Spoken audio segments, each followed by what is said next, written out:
آنکھوں سے دیکھیں اور کانوں سے سنیں، اور مجلس کے اندر جتنے حضرات السلام علیکم ورحمۃ اللہ وبرکاتہ۔ وعلیکم السلام ورحمۃ اللہ وبرکاتہ۔ خیریت سے ہو؟ ارے مولانا صاحب، اپنی تو موج ہو رہی ہے، اپنی سنائیے، کیسے جی رہے ہو؟ تم لوگوں کی فقیری دور ہوگی یا نہیں؟ یہ کیا دو کڑی کا لباس پہن رکھا ہے؟ ارے بدتمیز دولت مند، اپنی زبان سنبھال کے رکھ۔ کیا میں کبھی تیرے لاکھوں کے کپڑے مانگنے کے لیے آیا ہوں؟ خدا نے جس حال میں رکھا ہے اس حال میں خوش ہوں، اور تو جو مولانا کا اگر مذاق بنا رہا ہے، علماء کے لباس و تہذیب کو دبا لگانا چاہتا ہے، تو سن بد نصیب دولت مند، فانوس بن کر جس کی حفاظت ہوا کرے، فانوس بن کر جس کی حفاظت ہوا کرے، وہ شمع کیا مجھے اسے روشن خدا کرے۔ واہ مولانا صاحب، کیا شاعری کرتے ہو!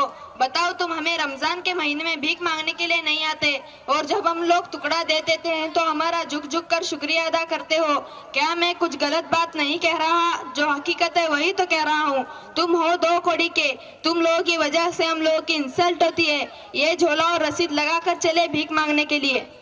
مجھے بہت افسوس ہو رہا ہے تمہارے جاہلیت پر۔ بھلے ہی میں سمجھتا تم دولت مند ہو، مغرور ہو، تو آج معلوم ہوا کہ تم بہت بڑے جاہل بھی ہو۔ اور تم جو رمضان کی بات کہی ہے اس کا جواب یہ ہے، ہم اپنے لیے نہیں، مہمان رسول کے لیے مانگنے جاتے ہیں۔ اور تمہیں کچھ دیتے ہو نا، تمہارے باپ کا نہیں، اللہ کا حق ہے۔ تم اللہ سے یہ دعا کرو کہ تمہاری دولت میں کال پڑی جائے، تاکہ ہم تمہارے گھر میں تھوکنے بھی نہ جائیں۔ تم نے دیکھا ہے غریبوں سے مانگتے ہوئے، یتیموں سے مانگتے ہوئے، بیواؤں سے مانگتے ہوئے؟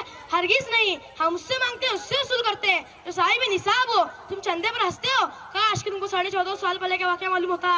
خود حضور صلی اللہ علیہ وسلم نے چندہ لیا تھا۔ اس واقعے میں حضرت ابوبکر صدیق کے حضرت عمر فاروق کا دلچسپ واقعہ پیش آیا۔ اگر تم کو یہ ساری باتیں نہیں معلوم تو جاؤ ڈوب مرو۔ ارے سب پتا ہے کہ رسول اللہ صلی اللہ علیہ وسلم بھی جھک جھک کر شکریہ ادا کرتے تھے۔ بڑے چلے تاریخ بتانے، آپ لوگ بھی دیکھو، مولانا صاحب بڑے قابل بنتے ہیں۔ اور تم نے جھک جھک کر شکریہ ادا کرنے کی بات کہی ہے، یہ کسی درجے میں سچ ہے؟ کچھ ظاہر قسم کے مولویوں نے تم مالداروں کا شکریہ ادا کر کے دماغ خراب کر رکھا ہے۔ مجھے دیکھ کبھی جھکتا ہوا پایا ہے؟ یاد رکھ، جو وائک میں خادم دین ہوگا وہ اخلاق ضرور پیش کرے گا، لیکن تیرے سامنے جھکے گا نہیں۔ ارے کتنے دو چار بھلا، ان سے کیا ہوتا ہے؟ اعتبار تو اکثریت کا ہوتا ہے۔ نہیں، تم جھوٹے ہو، اکثر نہیں کرتے، اور نہ انشاءاللہ شاید ایسا کریں گے کہ تم اور تم جیسی کمیونی سوسائٹیوں کے بارے میں قرآن کیا کہتا ہے۔ حدیث میں رسول صلی اللہ علیہ وسلم نے کیا فرمایا ہے؟ قرآن شریف میں اللہ تعالیٰ نے فرمایا انما یخشی اللہ من عبادہ العلماء۔ شاید قرآن کریم سے پیٹ بھر گیا ہو تو حدیث پاک سے پانی پی لے۔ رسول صلی اللہ علیہ وسلم نے فرمایا کہ نبیوں کے وارث علماء ہیں، نبیوں نے تو علم دین وراثت پر چھوڑا ہے۔ رسول صلی اللہ علیہ وسلم نے فرمایا کہ صحابی کا ایک قول ہے، عالم دین قوم کی وہ آنکھ ہے جس سے وہ دیکھتے ہیں، عالم دین قوم کا وہ کان ہے جس سے وہ سنتے ہیں، عالم دین قوم کا وہ پاؤں ہے جس سے وہ چلتے ہیں، عالم دین قوم کا وہ ہاتھ ہے جس سے وہ پکڑتے ہیں، عالم دین قوم کا وہ دل ہے جس سے وہ سمجھتے ہیں، صحیح غلط جائز ناجائز کی تمیز کر پاتے ہیں۔ اچھا تو تم بڑے قابل ہو، تو ایک بات بتاؤ، اسلام کی بنیاد کتنی چیزوں پر ہے؟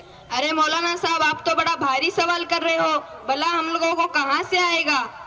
اب آیا ہوں پہاڑ کے نیچے، اب تو سمجھ میں آ گیا ہو کہ ہم ان دو پیسوں کپڑوں میں کتنا کچھ جانتے ہیں۔ تو سنو، جب بھی باطل سے ٹکرانے کی ضرورت پڑو تو ہم جیسے لوگ ہی سر پر کفن باندھ کر میدان میں آئے، یا کرو تاریخ انگریزوں سے مقابلہ کرنے کے لیے۔ شاہ ولی اللہ محدث دہلوی رحمۃ اللہ علیہ، شاہ عبد العزیز شیخ الہند، محمود الحسن، مولانا قاسم نانوتوی، مولانا آزاد میدان میں آئے۔ راجہ رنجش سے ٹکرانے کے لیے شاہ اسماعیل شہید میدان میں آئے۔ راجہ رنجش نے رسول صلی اللہ علیہ وسلم کو گالی دی تھی، جب حضرت نے قسم کہی تھی کہ میں اس کا کام تمام کروں گا۔ جب حضرت کا سر کٹا، آپ کٹے سر کو لے کر دوڑے اور استحکام جا کر قتل کر دیا۔ ارے مولانا صاحب، آپ تو بڑا بھاری سوال کر رہے ہو، بھلا ہم لوگوں کو کہاں سے آئے گا؟ اللہ تعالیٰ آپ کو توفیق سے نوازے۔ اور یہ آپ کے ساتھ کون ہے؟ یہ میرے دوست ہے جو امریکہ میں رہتے ہیں، ایک اچھے بزنس مین ہے، ان کا نام مرشد پاشا ہے۔ کیا ہم ان سے کچھ چند سوال کر سکتے ہیں؟ ہاں ضرور کیجیے، انشاءاللہ میں آپ کے سوالوں کا جواب دے پاؤں گا۔ اچھا تو بتائیے غسل میں کتنے فرض ہیں؟ ارے مولانا صاحب، تم نے تو ہم کو جاہل سمجھ رکھا ہے۔ غسل میں 3 فرائض ہیں۔ نمبر 1 گرم پانی، نمبر 2 صابن دانی، نمبر 3 پورے بدن پر پانی پانی۔ غسل کی دعا کیا ہے؟ ارے مولانا صاحب، یہ تو بہت ہی آسان ہے۔ انت غسل منت غسل، غسل غسالے، نجس سے نکلے پاک جمالے۔ واہ پاشا صاحب، کیا آپ مسلمان ہیں؟ ہاں میں مسلمان ہوں۔ اچھا تو بتائیے مسلمان کے اوپر کتنی نمازیں فرض ہیں؟ ارے مولانا صاحب، میں نماز تو بڑی پابندی سے پڑھتا ہوں۔ اس سوال کا جواب تو میرے لیے کچھ بھی نہیں ہے۔ نمبر 1